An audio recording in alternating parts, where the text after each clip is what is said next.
இனிய உறவுகளுக்கு வணக்கம். இன்றைக்கி ஒரு டிஃப்ரெண்ட்டான வடை எப்படி செய்யலான்னு பார்க்கலாம். காராமணி ஒரு பங்கு, கடலைப்பருப்பு ஒரு பங்கு எடுத்திருக்கேன். ரெண்டையும் நல்லா கழுவி சுத்தம் பண்ணி நமக்கு வடைக்கு ஊற வைக்கிற மாதிரியே ஊற வச்சுக்கலாம்.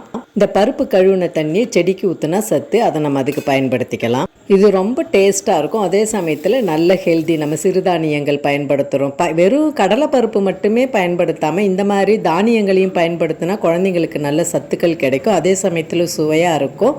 ஒரு வடை சாப்பிட்றவங்க கூட 2-3 சாப்பிடுவாங்க. அந்த அளவுக்கு இது நல்ல ஒரு ஸ்கிரிப்பியாக டேஸ்ட்டாக இருக்கும். ட்ரை பண்ணி பாருங்கள். ஒரு புதுவிதமான ஹெல்தி வடை. நம்ம வடைக்கு மாவு அரைச்சிட்டு எப்படி வெங்காயம், பச்சை மிளகாய், கருவேப்பிலை, கொத்தமல்லி, இஞ்சி, பூண்டெல்லாம் சேர்த்துப்போமோ அதே மாதிரியே தயார் பண்ணி வடையை சுட்டு எடுத்துடலாம். நல்ல மொறுமொறுன்னு இருக்கும். நம்ம கடலைப்பருப்பு வடை எப்படி கொஞ்சம் நேரம் கழிச்சா நமுத்து போயிடும். இது அந்தளவுக்கு நமுத்து போகாது. எப்பயுமே நல்ல மொறுமொறுப்பாக இருக்கும். ட்ரை பண்ணி பாருங்கள். ஹெல்தி டேஸ்ட் வடை. மீண்டும் ஒரு நல்ல பதிவோடு சந்திப்போம். நன்றி.